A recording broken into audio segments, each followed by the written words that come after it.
South India shopping mall kilo sale అభిమానుల కోరికపై శ్రావణంలో కూడా ఆషాఢం ధరలకి. First day Modi 5 ప్రపంచ దేశాల్లో అందులోనూ ఆఫ్రికన్ కంట్రీస్కి వెళ్ళారు. అది కూడా ఇప్పటిదాకా ప్రధానమంత్రిగా ఆయన 11 years ఉంటాయి. ఇది థర్డ్ టర్మ్లో. ఎప్పుడూ ఇన్ని రోజులు ఒక అవుట్ స్టేషన్లో అవుట్ ఆఫ్ ద కంట్రీ ఇన్ని రోజులు లేరు ఆయన. 8 రోజులు అక్కడ పార్టిసిపేట్ చేశారు, 5 దేశాలని విజిట్ చేశారు, ఇమ్మీడియట్గా బ్రిక్స్ కూడా వెళ్ళారు. ఏంటంత 5 దేశాలు, అందులోనూ చిన్న చిన్న దేశాలు అనుకుంటాం. ఘనా ఏంటి, ట్రినిడాడ్ అండ్ టొబాగో ఏంటి, ఆర్మేనియా ఏంటి, ఇలాంటి కంట్రీస్కి ఎందుకు వెళ్ళారు ఆయన? అసలు వాటిని చూస్ చేసుకోవడం వెనక రీజన్ ఏంటి?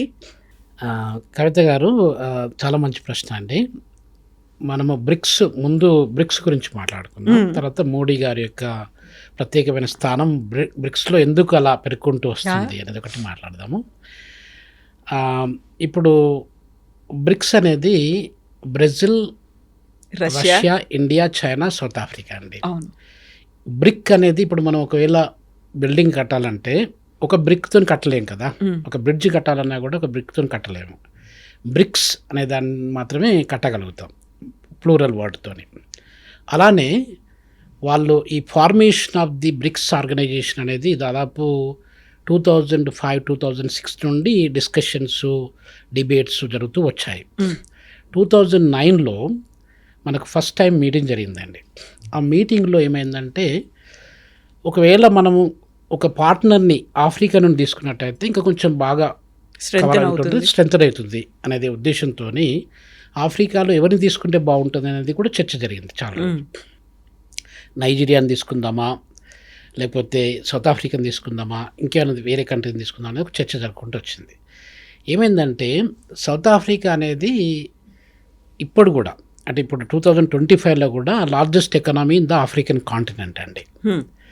అంటే మొత్తం ఆఫ్రికాలో 54 దేశాలు ఉంటే South Africa is the largest economy in the whole of African continent. మొన్నటి వరకు నైజీరియా ఉంటున్నది few years back, but now South Africa got it back. అంటే South Africa once before Nigeria become largest economy, South ఆఫ్రికానే largest economy. So దాంట్లో అన్ని రకాలుగా వాళ్ళు study చేసి సౌత్ ఆఫ్రికాని ఇన్వైట్ చేశారు. అప్పుడు జేకబ్ జూమా అని ప్రెసిడెంట్ ఉన్నారు. జేకబ్ జూమా గారు 24th డిసెంబరు 2010లో ఒక మీటింగు, ఒక గెస్ట్ లాగా అటెండ్ చేశారు. అప్పుడు చేసినప్పుడు మోడీ గారు లేరు. సో మిగతా బ్రిక్స్ లీడర్స్ వాళ్ళందరూ కలిసి కరెక్ట్గా వాళ్ళు ఇన్వైట్ చేయడం జరిగింది. దాంట్లో 2011 ఏప్రిల్ నుండి South Africa become the official member of BRICS. అది బ్రిక్ పోయి బ్రిక్స్ అయిందండి. మీకు ఒక ఎకానమిస్ట్, బ్రిటిష్ ఎకానమిస్టు, గోల్డ్మెన్ సాచ్లో పనిచేస్తుండేది, జిమ్ ఓ కానల్ అని చెప్పి, ఆ ఎకానమిస్టు ఈ ఎమర్జింగ్ ఎకానమీస్ ఏదైతే ఉన్నాయో అవి ప్రపంచం యొక్క ఆర్థిక వ్యవస్థలో ఉన్నటువంటి ఆర్డర్ను చేంజ్ చేసే శక్తి ఏదైతే ఉన్నదో వాటిని ఐడెంటిఫై చేసి ఈ కాన్సెప్ట్ ఆఫ్ బ్రిక్స్ను ప్రమోట్ చేసుకుంటూ వచ్చారు mid-2005 నుండి. సో దాంట్లో బాగా, ఇన్ఫ్యాక్ట్ మన ఇండియన్ అమ్మాయి ఒక ఆమె ఇంటర్న్షిప్ చేయడానికి వెళ్ళింది అక్కడికి. ఆ ఇండియన్ అమ్మాయి ఈ ఎక్సర్సైజ్ చేసింది అనమాట. ఎలా చేసినట్టయితే బాగుంటుంది, బ్రిక్స్ అనేది ఎలా వస్తుంది అని చెప్పి. Ground work was done by Indian only. కాకపోతే క్రెడిట్ గోస్ టు జిమ్ ఓ కన్నల్లో, ఎకనామిస్ట్. ఆయన కింద వీళ్ళు పనిచేస్తారు కాబట్టి the background story nobody knows, but the actual work was done by our Indian student. So ఈ బ్రిక్స్ కాన్సెప్ట్ అండి మనకు 2005-06 ఆ రేంజ్లో అయిపోయి 2011లోకి ఒక ఫార్మేషన్కి వచ్చింది. 5 members, Brazil, Russia, India, China, south Africa అని చెప్పి మనకు ఫార్మేషన్ వచ్చేసింది. ఆ ఫార్మేషన్ అనేది ఒక పవర్ఫుల్ సౌత్ కోఆపరేషన్లో ఉన్నటువంటి powerful economic and political bloc అనమాట. అది ఒక ఆర్గనైజేషన్. ఇప్పటి వరకు మనకు ఆర్థిక వ్యవస్థ అనేది ఎలా తయారైందంటే, ప్రపంచ ఆర్థిక వ్యవస్థ America is the dominant economy for the last 153 years అండి. 1871 నుండి ఇప్పటి వరకు 2025 వరకు ఒకటే ఒక ఆర్థిక వ్యవస్థ, ఒకటే ఒక దేశము, ప్రపంచంలో అగ్రగామిగా పవర్ఫుల్ ఆర్థిక వ్యవస్థగా ఉన్న దేశం ఒక అమెరికా ఒకటే. వేరే ఏవి రాలేదు, దానికి దగ్గరలో కూడా పోలేదన్నమాట. అది ఏం జరిగింది, ఎలా జరిగింది అనేది కూడా మనం విల్ డిస్కస్ అబౌట్ ఇట్. అయితే మనకు ఇప్పుడు ఈ ఆర్థిక మొత్తం ప్రపంచంలో ఉన్నటువంటి నిర్ణయాలు అనేది, అది IMF కావచ్చు, ఇంటర్నేషనల్ మానిటరీ ఫండ్ కావచ్చు, IBRD అంటే ప్రపంచ బ్యాంకు అని అంటాం కదా, దాని యాక్చువల్ పేరు ఏంటంటే international bank for reconstruction and development అండి. ఈ ఐబిఆర్డి, ఈ రెండు పవర్ఫుల్ వ్యవస్థల్లో నిర్ణయాలు అనేది అమెరికా ఒక్కటే డామినేట్ చేస్తూ ఉంటుంది.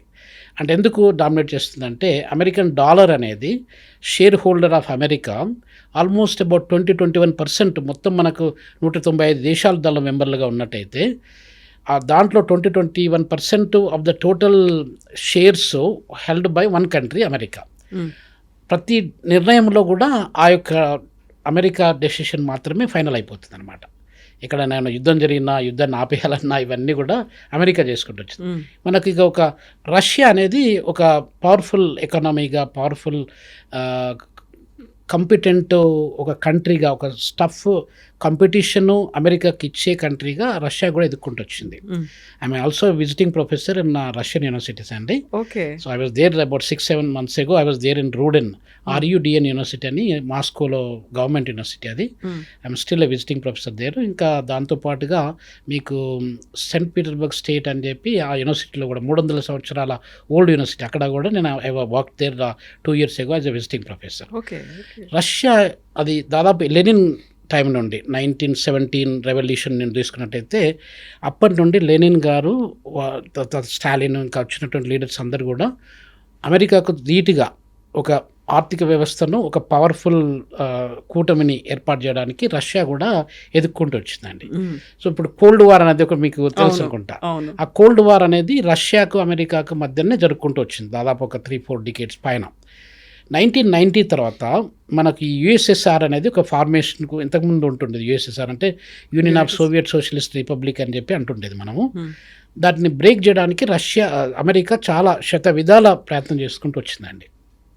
ఏం జరిగింది చివరికి 15, ఇప్పుడు మీరు చెప్పారు కదా మోడీ గారు మన ఒక దేశానికి వెళ్ళారని చెప్పి, ఆ దేశాలన్నీ అర్మేనియా కానీ, జార్జియా కానీ, కజకిస్తాన్ కానీ, కిర్గిస్తాన్ కానీ, ఇవన్నీ కూడా ఉజ్బెకిస్తాన్ కానీ, Baltic republics, Lithuania, Latvia, Estonia, Russia, ఇవన్నీ కూడా ఒక 15 కంట్రీస్ కలిపి ఒక పవర్ఫుల్ బ్లాక్గా ఏర్పడ్డాయండి. వాటితో పాటుగా రొమేనియా, బుల్గేరియా, ఈవెన్ ఇథియోపియా ఇట్లాంటి కంట్రీస్ కూడా సోషలిస్ట్ కంట్రీస్గా అవి సపోర్ట్ చేసుకుంటూ వచ్చాయి. దీన్ని ఎప్పుడైతే అమెరికా బ్రేక్ చేసిందో మనకు ఒక పవర్ఫుల్ ఎకానమీ అంటూ లేకుండా అయిపోయింది. ఒక పవర్ఫుల్ దానికి అమెరికాకు కాంపిటీషన్ ఇచ్చేటువంటి ఆర్థిక వ్యవస్థ కానీ, దేశం కానీ, బ్లాక్ కానీ ఏది లేకుండా అయిపోయింది. ప్రతి నిర్ణయాల్లో ఆర్థిక వ్యవస్థ, ప్రపంచ ఆర్థిక వ్యవస్థ అంటే అమెరికా ఒకటే. అమెరికన్స్ కూడా ఏమంటుంటారంటే వరల్డ్ ఎకానమీ అంటే అమెరికా ఒకటే వరల్డ్ ఎకానమీ. రిమైనింగ్ కంట్రీస్ మనకు 200 కంట్రీస్ పైన ఉన్నాయండి. ఆ కంట్రీస్ అన్ని కంట్రీస్ కాదు వాళ్ళ ఉద్దేశంలో. So what ever they decide they do like that అనమాట. సో దీనికి మనము ఒక ధీటుగా మనం ఒక వ్యవస్థను స్టార్ట్ చేయాలంటే ఏం చేస్తే బాగుంటుంది అనేది చర్చ జరుపుకుంటుంది. ఇప్పుడు మనకు మీకు నాన్ అలైన్డ్ మూవ్మెంట్ అని చెప్పి ఐడియా ఉంటుంది. దానిలో నెహ్రూ గారు కానీ, మార్షల్ టిటో కానీ, తర్వాత నక్రూమా అని చెప్పి గానా నుండి మన ప్రైమ్ మినిస్టర్ గారు గానా కూడా వెళ్ళారు మొన్న. సో ఇట్లా వీళ్ళందరూ డిస్కస్ చేసుకుంటూ వచ్చారు. దాన్ని నామ్ అని చెప్పి ఒకటి స్టార్ట్ చేశారు. అవన్నీ కూడా వీక్ అయిపోయినాయి. ఎందుకంటే అమెరికా యొక్క ఇన్వాల్వ్మెంట్ వల్ల ఒక పవర్ఫుల్ శక్తిగా ఎదగడానికి వరకు వాళ్ళు ఎప్పుడు ఎంకరేజ్ చేయలేదు. మన దగ్గర ఉన్న లీడర్షిప్ కూడా అంత కంటిన్యూ అయ్యి వాళ్ళని ఒక నెక్స్ట్ లెవెల్ తీసుకొచ్చి సౌత్ కంట్రీస్లలో ఒక పవర్ఫుల్ ఒక డెసిషన్ మేకింగ్ అథారిటీ కానీ, ఒక వాయిస్ కానీ ఉండాలనే ఉద్దేశము అది లేకుండా వచ్చింది. గ్రాడ్యువల్గా వీక్ అవ్వకుండా వచ్చింది. ఇది జరిగిన తర్వాత 2000 తర్వాత మిలీనియంలో ఒక 20-25 years తర్వాత 20 years బ్యాక్ ఈ చర్చ కంటిన్యూ అవ్వకుండా వచ్చింది. ఇప్పుడు గ్లోబల్ నార్త్ అంటే 25 countries of the world global north కింద ఉన్నాయండి. 75% of the countries including India, China, ఇవన్నీ, రష్యా, ఇవన్నీ కూడా డెవలపింగ్ కంట్రీస్ కేటగిరీలో ఉన్నాయి. సో ఈ డెవలపింగ్ కంట్రీస్ ఉన్నప్పుడు మనకు ఒక వాయిస్ అనేది ఉండాలంటే ఏం చేయాలంటే ఈ బ్రిక్స్ ఫార్మేషన్ వచ్చిందండి. ఒక యూనిటీ కూడా ఉండాలి. ఒక యూనిటీ, ఒక ఇంటిగ్రిటీ, ఒక సావరెంటీ, ఇవన్నీ కూడా మనకు వాయిస్ రైజ్ కావాలి. ఇంటర్నేషనల్ ఫోరంలో ఒక వేదిక ఉండాలి, ఒక వేదిక ఉండాలి అనే దాని గురించి ఇది చేసుకుంటూ వచ్చారండి.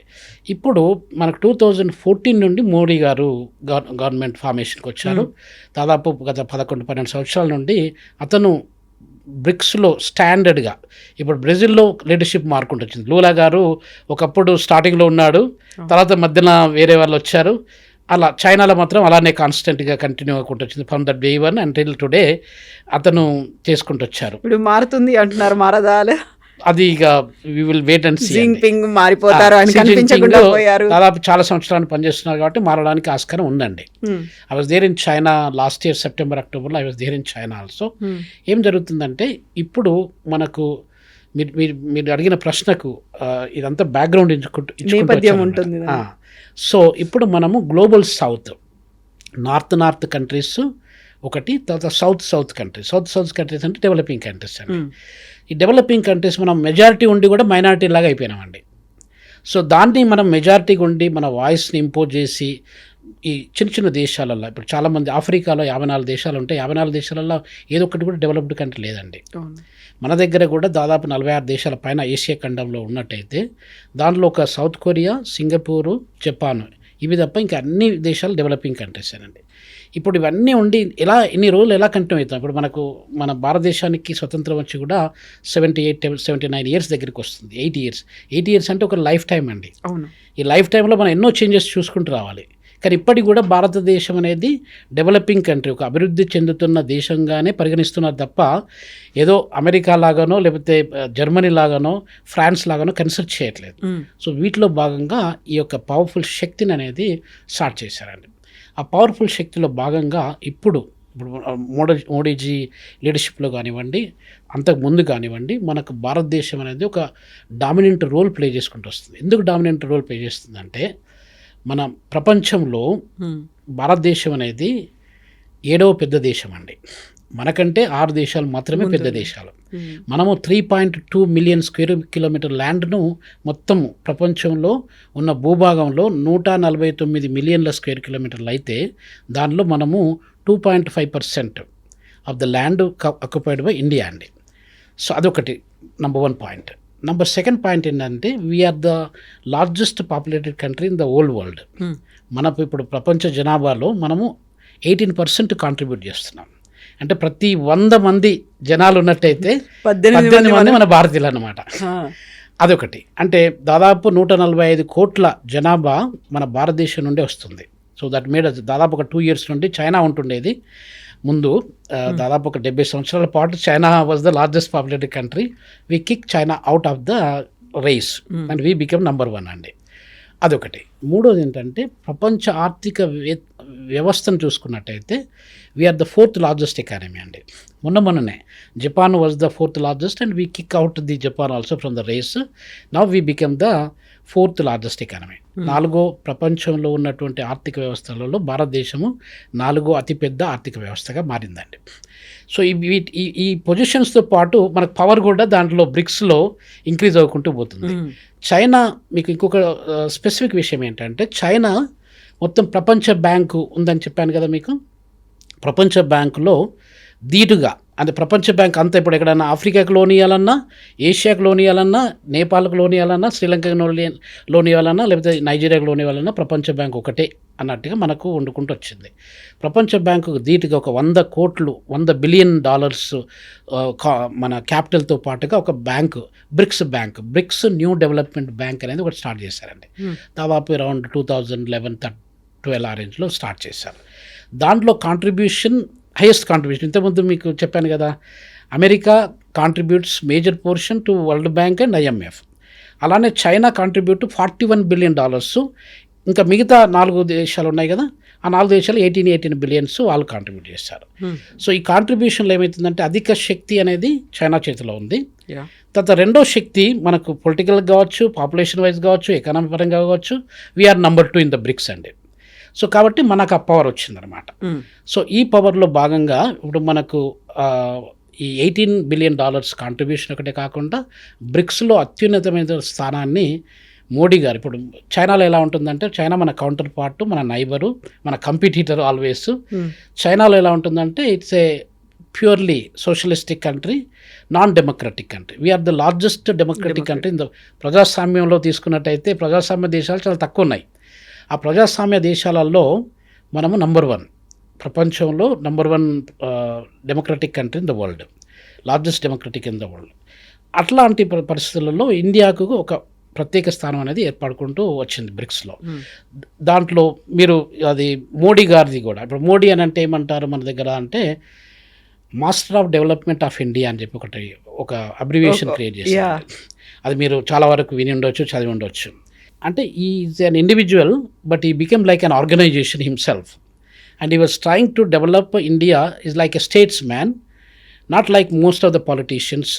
ఇతను ఒక వ్యక్తిగా, ఒక వ్యవస్థగా వండుకుంటూ దేశాన్ని ఒక ప్రత్యేకమైనటువంటి దశలో నడిపించినట్టయితే మనము దాదాపు 1947లో మనకి ఇండిపెండెన్స్ వచ్చినప్పుడు ఎట్లా ఉండేది, ఇప్పుడు ఎలా ఉన్నాము, 2047 అంటే ఎలా ఉంటుంది అని చెప్పి విజనైజ్ చేసుకొని మనము డెవలప్డ్ కంట్రీగా మారాలి అనే ఉద్దేశంతో వికసిత్ భారత్ అని కూడా మీరు విని ఉంటారు.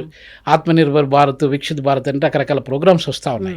Made in India, make India ఇట్లాంటి ఎందుకు జరుగుతున్నాయంటే ఇప్పుడు మనము తలసరి ఆదాయంలో తీసుకున్నట్టయితే కవిత గారు, మనము ఏ జింబాబ్వే పక్కనో, మలావి పక్కనో, లేకపోతే బుర్కినా ఫాసో అని అట్లాంటి కంట్రీస్ పక్కనే కూర్చుంటున్నాం.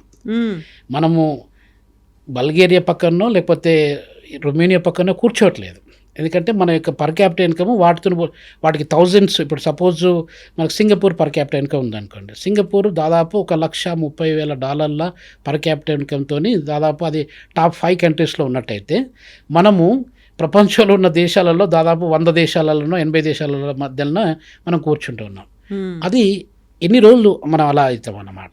అంటే ఈ రోజులు ఇప్పుడు 2025లో అంటే దాదాపు 79-80 ఇయర్స్ నుండి ఇంకా వచ్చే 20-30 ఇయర్స్లో కూడా ఇలానే కంటిన్యూ అయితే మన ఇమేజ్ ఏంటి అసలు? మనం ఇప్పుడు మొత్తం ఓవరాల్గా చూసుకున్నట్టయితే ప్రపంచంలో 4వ అతిపెద్ద ఆర్థిక వ్యవస్థ మనది. కానీ ఆర్థిక వ్యవస్థ అయితే లాభం ఏంటి మనకు? తలసరి ఆదాయం పరంగా చూసుకున్నట్టయితే we're sitting next to any developing country. Nepal, Sri Lanka తలసరి ఆదాయం మనకంటే ఎక్కువ ఉంటుండొచ్చు, ఎందుకంటే పాపులేషన్ అక్కడ తక్కువ కాబట్టి. సో ఇలా జరుగుకుంటూ వస్తుంది. దీన్ని ఆయన చేంజ్ చేయడానికి మాస్టర్ ఆఫ్ డెవలపింగ్ ఇండియా అనేది కాన్సెప్ట్తోని ఈ యొక్క అభివృద్ధి చెందుతున్న దేశాన్ని అభివృద్ధి చెందిన దేశంగా మార్చడానికి ప్రయత్నాలు జరుగుతున్నాయి. ఇప్పుడు మనకు $2,200 పర్ క్యాపిటల్ ఇన్కమ్ ఉందండి. 2,200 దాన్ని కనీసం 25,000 నుండి $30,000 ఇప్పుడున్న ప్రపంచ బ్యాంక్ ఆర్థిక వ్యవస్థ క్లాసిఫికేషన్ ప్రకారంగా ఒక ఆర్థిక వ్యవస్థను మనం డెవలప్డ్ కంట్రీ అని చెప్పుకోవడానికి కనీసం $13,000 పర్ క్యాపిటల్ ఇన్కమ్ ఉన్నట్టయితే అది డెవలప్డ్ కంట్రీ కింద వస్తుందండి. మనం ఇంకా డెవలప్డ్ కంట్రీ అంటే 2,200 నుండి 13,000కి పోవాలంటే ఇట్ టేక్స్ టైం. ఇప్పుడు 5 ట్రిలియన్ ఎకానమీగా మనం పెట్టుకున్నాం. ఆ టార్గెట్ అనేది థర్డ్ టైం వచ్చినప్పుడు నేను అచీవ్ చేస్తాను అనే మాట చెప్పారు. రైట్. అక్కడి దాకా అడుగులు పడ్డాయా? ముందుకెళ్తున్నామా మనం? మేడం, ఇప్పుడు రిలేటివ్గా ఎలా జరుగుతుందంటే చాలా మార్పులు జరుగుకుంటూ వచ్చాయి. మనము దాదాపు ఒక 15 ఇయర్స్ బ్యాక్ 1.5 ట్రిలియన్ కూడా లేకుండా మన దగ్గర 1.5-2 ట్రిలియన్ కూడా లేకుండా మనం టాప్ 10లో కూడా లేకుండా టాప్ 15లో కూడా లేకుంటే 2010 చైనా కూడా అంతే పరిస్థితి. చైనాకు మనకు కూడా పెద్ద తేడా ఏం లేకుంటే అండి. చైనాకి ఎలా ఉండదంటే 1990లో నేను మాస్టర్ డిగ్రీ చేస్తున్నప్పుడు చైనా యొక్క ఆర్థిక వ్యవస్థ, ఇండియా యొక్క ఆర్థిక వ్యవస్థ రెండింటిని కంపేర్ చేసినట్టయితే మన భారతదేశంలో $297 బిలియన్ ఎకానమీ మన దగ్గర ఉంటే చైనాలో $316 బిలియన్. వాళ్ళకు మనకు ఆల్మోస్ట్ ఒక $20 బిలియన్ కంటే ఎక్కువ తేడా లేదు. అటువంటిది మనము చైనా అగ్రెసివ్గా డెవలప్ అవ్వకుండా వచ్చిందండి. ఇప్పుడు చైనాలో దాదాపు 18.6 నియర్లీ $19 ట్రిలియన్ ఎకానమీ వాళ్ళ దగ్గర ఉంటే మనకంటే ఆల్మోస్ట్ మనం 4.1 ట్రిలియన్ మనం ఉన్నామండి. $5 ట్రిలియన్ కాన్సెప్ట్ అనేది బై 2025 అంటే ఈ ఇయర్లో అచీవ్ చేయాలనేది ఒక టార్గెట్ పెట్టుకున్నారు. అది మనం అచీవ్ చేయడానికి కొంచెం టైం పడుతుండొచ్చు. రాడికల్ చేంజెస్ ఇప్పుడు మన బిజినెస్లో కానీ, ఎంఎస్ఎంఈలో కానీ, తర్వాత రకరకాల యాంగిల్స్లో ఇప్పుడు నారీశక్తి, ఇప్పుడు మీలాంటి నారీశక్తి మన దగ్గర మన దేశ జనాభాలో నారీలు 1000 మందిలో చూసుకున్నట్టయితే 920 మంది ఆడవాళ్ళు ఉన్నారు ప్రతి 1000 మంది పురుషులకి. ఈ యొక్క నారీశక్తిని మనము యూజ్ చేసుకొని ఆ నారీశక్తిని ఎంకరేజ్ చేసినట్టయితే ఈ యొక్క ప్రస్తుతం ఉన్నటువంటి పరిస్థితిని మనం మార్పు చేయించడానికి ఆస్కారం ఉందండి. యూత్ కూడా మన దగ్గర ఇప్పుడు 15 ఇయర్స్ నుండి 35 ఇయర్స్ మధ్యలో చూసుకున్నట్టయితే around 60% of the youth know where in the world including African continent అంత 60% యూత్ అనేది ఇక్కడ లేరండి. ఈ 2 పవర్స్ని మనం యూజ్ చేసుకున్నట్టయితే మనము 3వ ప్రపంచ ఆర్థిక శక్తిగా మనము మారడానికి చాలా ఆస్కారాలు ఉన్నాయి. జర్మనీ ఉంది. జర్మనీ యొక్క Germany is the 3rd largest economy. ఇప్పుడు ఆర్డర్లో చూసుకున్నట్టయితే కవిత గారు అమెరికా నంబర్ 1, దాదాపు ఒక 30% అంటే $30 trillion, $31 trillion అమెరికా నుండి వస్తుంది. అదే మీరు 1820, 1830లో తీసుకున్నట్టయితే America was contributing less than 2%. ఇప్పుడు 30% పైన కాంట్రిబ్యూట్ చేస్తుంది. అది రెండో ఆర్థిక వ్యవస్థ చైనా. ఇప్పుడు మనం అనుకున్నట్టు మన నైబరు, వాళ్ళకు మనకు లెస్ దాన్ $20 బిలియన్ డిఫరెన్స్ ఉంటుండేది. వాళ్ళకు మనకి ఇప్పుడు దాదాపు మనం $4 trillion మనము కాంట్రిబ్యూట్ చేస్తే వాళ్ళు దాదాపు 19 trillion వాళ్ళు కాంట్రిబ్యూట్ చేస్తున్నారు. అని చూడండి మీకు డిఫరెన్స్ ఎంత ఉందో. అమెరికాకును చైనాకు డిఫరెన్స్ ఉంది, చైనాకును ఇండియాకు డిఫరెన్స్ ఉంది. జర్మనీకి మనకు పెద్ద తేడా లేదు అసలు. యాక్చువల్గా Germany we can kick out Germany any time. Germany అనేది ఇప్పుడు మన రాజస్థాన్ స్టేట్ మన దేశంలో పెద్ద రాష్ట్రం. ఒకప్పుడు నేను చదువుకున్నప్పుడు మధ్యప్రదేశ్ ఉంటుండేది. ఇప్పుడు అరౌండ్ 340 lakhs అంటే ఒక 3,40,000 కిలోమీటర్ల స్క్వేర్ కిలోమీటర్స్ రేడియన్స్ మన రాజస్థాన్ ఉన్నట్టయితే జర్మనీ ఒక 20,000 స్క్వేర్ కిలోమీటర్స్. జర్మనీ కొంచెం పెద్దది. చూడండి, అంటే మన దగ్గర ఒక రాష్ట్రము, అదొక దేశము. అలాంటి దేశము మూడో ఆర్థిక వ్యవస్థ అంటే ప్రపంచంలో అతి పవర్ఫుల్ థర్డ్ లార్జెస్ట్ ఎకనామీగా దిగింది. సో దాన్ని కిక్అవుట్ చేయడం మనకి ఈజీ. బై వచ్చే ఇప్పుడు 2025 నుండి 27, 28 ఆ మధ్య కాలంలో we can kick out anything. Nobody expected actually recently about 1.5 months ago మనం జపాన్ను కిక్అవుట్ చేసి మనం fourth largest అయితే nobody expected, including Modiji. Nobody has no economist was expected. It happened not because we become the powerful economy, but because Japan become weak economy. అది జరిగిందండి. Yeah.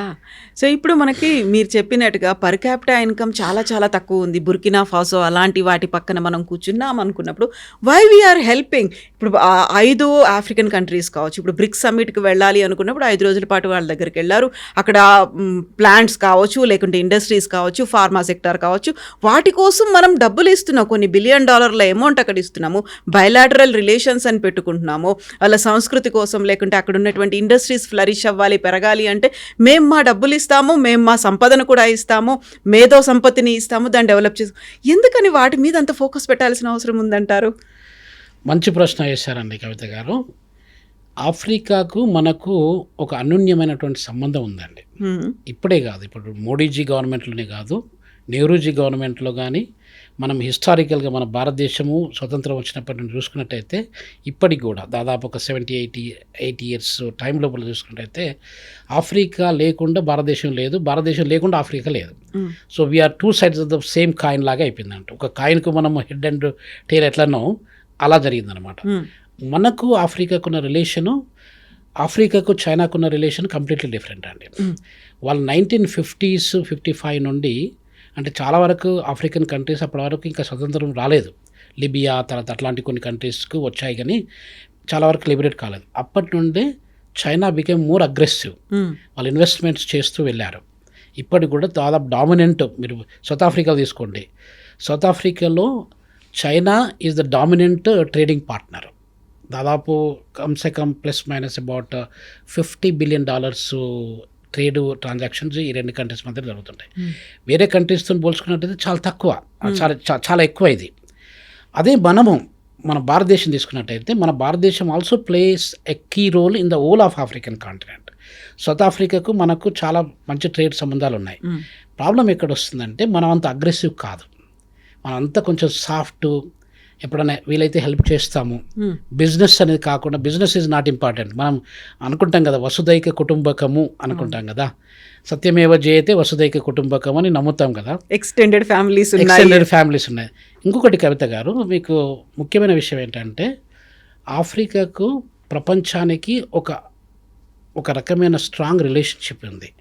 ఆ relationship ఏంటంటే ఇప్పుడు మీరు హిస్టారికల్గా చూసుకున్నట్టయితే దాదాపు 230 million years బ్యాక్ తీసుకున్నట్టయితే హ్యూమన్ హిస్టరీని తీసుకున్నట్టయితే మనకు human beings first Adam and Eve అని చెప్పి మీరు హిస్టరీలో చదువుకొని ఉంటారు. ఆదమ్ అండ్ ఈవ్ ఎక్కడొచ్చారు? వాళ్ళు ఇథియోపియా, ప్రస్తుతం ఉన్నటువంటి ఇథియోపియాలో వచ్చారు. ఇథియోపియా తర్వాత సౌత్ ఆఫ్రికా, ఇక్కడ నేను పనిచేసే సౌత్ ఆఫ్రికాలో ఒక 200 million years బ్యాక్ సౌత్ ఆఫ్రికాలో కూడా హ్యూమన్ బీయింగ్స్ ఉన్నట్టుగా మనకు కొన్ని చారిత్రకమైన ఆధారాలు దొరికాయి. దాని తర్వాత మొరాకో అని చెప్పి మీరు వినుంటారు బహుశా. అది దాదాపు మీకు నార్త్ ఆఫ్రికా కొంచెం పైకి అల్జీరియా అటు సైడ్ వెళ్ళినట్టయితే మొరాకో.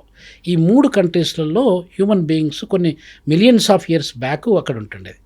అంటే ఇప్పుడు మీ డిఎన్ఏ కానీ నా డిఎన్ఏ కానీ యూరోపియన్ కానీ అమెరికన్ కానీ ఇంక్లూడింగ్ డొనాల్డ్ ట్రంప్ది కానీ తీసుకున్నట్టయితే ఎక్కడికి కనెక్ట్ అవుతుంది? అది ఆఫ్రికా కనెక్ట్ అవుతుంది. అంటే మీరు వైట్కి కనిపించినా, బ్రౌన్కి కనిపించినా, బ్లాక్ కనిపించినా, ఎలాంటి కలర్ మన శరీరంలో కనిపించినా కూడా అల్టిమేట్లీ వీఆర్ ఆల్ ఆఫ్రికన్స్ అండి. That is the truth. Origin అనేది అక్కడ నుండి వచ్చింది. సో కాబట్టి ఈ యొక్క ఇప్పుడు మనము ఏదైతే బిలీవ్ చేస్తున్నామో వసుదైక కుటుంబకము అనే కాన్సెప్ట్ ప్రపంచం అంతా ఇప్పుడు 8.1 బిలియన్ పీపుల్ ఉన్నారండి మన ప్రపంచంలో. 8.1 billion people ultimately we are one family. ఇప్పుడు మన డేట్స్ బ్యాక్ తీసుకున్నట్టయితే వీఆర్ బ్రదర్స్ సిస్టర్స్, ఏదో రకమైన రిలేషన్షిప్ మనకు ఉంటుంది. అలాంటి రిలేషన్షిప్ను మనం అది చేయకుండా ఓన్లీ బిజినెస్ అని చూసుకున్నట్టయితే బిజినెస్ ఈజ్ ఇంపార్టెంట్. అంటే మనకి ఎకానమీ గ్రో చేయాలన్నా, తర్వాత మన యొక్క సిస్టమ్ను గ్రో చేయాలన్నా కూడా డబ్బులు ప్రతి ఒక్కరికి అవసరం, బిజినెస్ అవసరం. కానీ ఒకటే బిజినెస్ని ముఖ్యంగా పెట్టుకొని ధ్యేయంగా పెట్టుకుంటే we're not going to have sustainable relationship. Sustainability అనేది ఉండదు. చైనాకు మనకు తేడా ఏంటంటే China business, we're humanitarian approach. ఇప్పుడు అందు గురించే ఇప్పుడు మీకు కోవిడ్ టైంలో 3-4 years బ్యాక్ మన గవర్నమెంటు, మన ఇండియా మొత్తం మన వాళ్లకు కోవిడ్ వ్యాక్సిన్ లేకున్నా కూడా దాదాపు ఒక 70-77 దేశాల పైగా ఉచితంగా కోవిడ్ వ్యాక్సిన్ అనేది ఇచ్చిందండి. అదే అమెరికా అనేది ప్రపంచంలో అగ్రగామి ఆర్థిక వ్యవస్థ అని అనుకున్నాం మనం. ఇప్పుడు అమెరికా కాదు, లేకపోతే జర్మనీ కాదు, జపాన్ కాదు, ఇంకే కంట్రీ కూడా ముందుకు రాలేదు. We went ahead of that. So అది ఆ కాన్సెప్టు అది ఎవరికి రాదు. అందు గురించి మనం ఏం చేస్తున్నామంటే ఇప్పుడు మీరు అన్నట్టు ఫార్మస్యూటికల్ ఇండస్ట్రీస్ కావచ్చు, టెక్నాలజీ రిలేటెడ్ ఇండస్ట్రీస్ కావచ్చు, లేకపోతే మైనింగ్ ఇండస్ట్రీస్ కావచ్చు, ఎడ్యుకేషన్ కావచ్చు, హెల్త్ టెక్నాలజీస్ కావచ్చు, మనం అంతా ఇన్వెస్ట్ చేసుకుంటూ వెళ్తున్నాం. దాదాపు $100 బిలియన్ పైన మన ఇన్వెస్ట్మెంట్స్ ఉన్నాయి. స్పెసిఫిక్గా చెప్పాలంటే సౌత్ ఆఫ్రికన్ ఎకానమీ అనేది మనం ముంబాయి, మహారాష్ట్ర ముంబాయి ఉంది కదండి, దాని కమర్షియల్ క్యాపిటల్ అంటాం కదా. ముంబాయి మన భారతదేశానికి ఎంతైతే కాంట్రిబ్యూట్ చేస్తుందో అంతకంటే తక్కువ సౌత్ ఆఫ్రికా మొత్తం కాంట్రిబ్యూట్ చేస్తుందండి. అంటే సౌత్ ఆఫ్రికన్ ఎకానమీ $410 బిలియన్ మాత్రమే. అది మన ముంబాయి దాదాపు $425 బిలియన్ కాంట్రిబ్యూట్ చేస్తుంది. అంటే మీరు చూడండి ఎంత డిఫరెన్స్. ఇప్పుడు మన ఎకానమీ అనేది సౌత్ ఆఫ్రికాతో పోల్చుకున్నట్టయితే చాలా చాలా ఎక్కువ, దాదాపు ఒక 40 times లేకపోతే 100 times we're powerful than them. అటువంటిది ఏమవుతుందంటే ఇప్పుడు మనకు ముఖ్యంగా మనకు సంబంధాలు ముఖ్యం. మన సంబంధాలను చూసుకుంటూ వస్తూ ఉన్నాం, బిజినెస్ చూడట్లేదు. సో దాని పరంగా ఇప్పుడు మోడీ గారు మొన్న ఇప్పుడు మీరు చెప్పిన ప్రశ్న, మీరు అడిగిన ప్రశ్నకి గానా అనేది నక్రూమా అని చెప్పాను కదా ఇంతకుముందు స్టార్టింగ్లో. ఆయన పవర్ఫుల్ లీడరు. మనకు మహాత్మా గాంధీ, ఇట్లా నెహ్రూ అట్లాంటి లీడర్స్ను, మనకు నెల్సన్ మండేలా సౌత్ ఆఫ్రికాలో ఇలా చెప్పుకుంటాము, నక్రూమాను కూడా ఒక వన్ ఆఫ్ ద పవర్ఫుల్ లీడర్గా, మంచి థాట్ ప్రొవోకింగ్ లీడరు, పీపుల్ గురించి ఆలోచించే లీడర్గా వాళ్ళు భావిస్తూ ఉంటారు. నక్రూమా అట్లాంటి కంట్రీకి ఆయనకు మొత్తం హైయెస్ట్ సివిలియన్ అవార్డు. ఇప్పుడు మన దగ్గర భారతరత్న ఎలా అయితే హైయెస్ట్ సివిలియన్ అవార్డు అని చెప్తారో, అలాగే అక్కడ గానాలో ఒక అవార్డు ఉంటుంది, నాకు గుర్తులేదు. ఆ హైయెస్ట్ సివిలియన్ అవార్డు అక్కడున్న దేశ అధ్యక్షుడు మన మోడీ గారికి ఇవ్వడం జరిగింది. అలానే నమీబియాలో కూడా విజిట్ చేశారు మన మోడీ గారు. నమీబియాలో నేను ప్రొఫెసర్గా Namibia university of science and టెక్నాలజీలో ఒక 3 years పైన పనిచేశాను. విండుక్ అనేది దాని క్యాపిటల్ సిటీ అండి, జర్మన్ కాలనీ, జర్మనీ వాళ్ళు రూల్ చేశారు. అయితే అక్కడ కూడా మోడీ గారు he was treated very well and he was consider as one of the heroes of highest civilian award అక్కడ నుండి కూడా ఇవ్వడం జరిగింది. అక్కడ క్రికెట్ అసలు జనరల్గా నమీబియా వాళ్ళు కూడా క్రికెట్ ఆడుతూ ఉంటారు, సౌత్ ఆఫ్రికన్స్ మీకు తెలుసు ఆడుతూ ఉంటారు. ఇప్పుడు 2028లో జరిగే వరల్డ్ కప్ను మోడీ గారు అక్కడ నమీబియాలో జరిగే విధంగా ఈ కుడ్ ఏబుల్ టు అరేంజ్. అంటే అట్లాంటి పవర్, ఆ పవర్ అనేది, ఐడియా అనేది కూడా చాలా ఇంపార్టెంట్ అండి. దాంతో ఇంకొక మోడీ గారు మొన్న ఇంటర్వ్యూలో ఏం చెప్పారంటే, ఐ వాజ్ జస్ట్ వాచింగ్, మీరు ఒకవేళ ఈ యొక్క మీ కప్పు కావాలన్నా, మీరు మీ యొక్క క్రికెట్ టీంని చాలా డెవలప్ చేయాలన్నా, మీరు ఎవరికి కాల్ చేయాలన్నా మీకు తెలుసు బాగా, కాబట్టి ఇండియాకి కాల్ చేయండి అని ఇండైరెక్ట్గా చెప్తున్నాను అనమాట. అంటే ఇట్లాంటి చేంజెస్ అనేది చాలా జరుగుతుంటాయి. ఇప్పుడు ట్రినిడాడ్ అండ్ టొబాగో అని అనుకోండి, చాలా చిన్న ఐలాండ్ కంట్రీ అది. అక్కడ కూడా మన భారతీయులు ఎప్పుడో చాలా సంవత్సరాల కింద వెళ్ళి అక్కడ సెటిల్ అయిపోయారు. పేరు మర్చిపోయాను, కౌసల్య మేడం ఏదో మేడం ఉన్నారు, ఆమె ప్రైమ్ మినిస్టర్ అక్కడ కూడా హైయెస్ట్ సివిలియన్ అవార్డు మన మోడీ గారికి ఇవ్వడం. సో ఇవన్నీ ఎందుకు జరుగుతున్నాయంటే మనము బిజినెస్ కంటే ఎక్కువగా పీపుల్ మీద ప్రేమతోని పీపుల్తోని ఎట్లా హెల్ప్ చేయాలి, మనం హెల్ప్ చేసినట్టయితే ఒకసారి వాళ్ళ హార్ట్స్ను వాళ్ళ సోల్స్ను మనం విన్ అయినట్టయితే ఎలా కనెక్షన్ అనేది కంటిన్యూ అవుతుంది, బిజినెస్ అనేది ఆటోమేటిక్గా వచ్చేస్తుంది. సో ఆ ఉద్దేశంతో మోడీ గారు కానీ మన యొక్క గవర్నమెంట్ కానీ ఆ రకంగా ఆలోచించి ఆఫ్రికాలో కానీ డెవలపింగ్ కంట్రీస్లో కానీ పెనిట్రేట్ అవ్వకుంటూ వెళ్తుంది అన్నమాట. సో ఇక్కడే మీరు చెప్పినట్టుగా లార్జెస్ట్ ఎకానమీలు లేదంటే ఒక ఆధిపత్యం ఏదైతే కనిపిస్తుందో వాళ్ళకి చెక్ పెట్టడానికి చిన్న చిన్న కంట్రీస్ అన్నిటినీ ఇలా హెల్ప్ తీసుకొని వాళ్ళతో కలిసి సహకారం కావచ్చు, ఒక విన్ విన్ సిచ్యువేషన్ అంటాం, అలా ముందుకు వెళ్ళాలి అనేది మోదీ స్ట్రాటజీ అనేది. తప్పకుండా అండి, ఎవరైనా కూడా పొలిటికల్ స్ట్రాటజీస్ ఆల్వేస్ మనకు సామాన్యులకు ఒక్కోసారి అర్థం కాదు. బట్ పొలిటికల్ స్ట్రాటజీస్ అనేది స్ట్రాటజిక్ లొకేషన్స్, స్ట్రాటజిక్ డెస్టినేషన్స్, కొన్ని కంట్రీస్ని మనం తీసుకొని, ఇప్పుడు సపోజు నేపాల్ ఉందనుకోండి, శ్రీలంక ఉంది, బంగ్లాదేశ్ ఉంది, మనకు టిబెట్ కావచ్చు, లేకపోతే భూటాన్ కావచ్చు, చాలా చిన్న దేశాలు అవి, మాల్దీవ్స్ కూడా కావచ్చు, చాలా just dots in the entire ocean కానీ ఎంటైర్ మన మొత్తం గ్లోబ్లో తీసుకుంటే చిన్న డాట్స్ లాంటి కంట్రీ, చిన్న countries. China was using them as a strategic locations.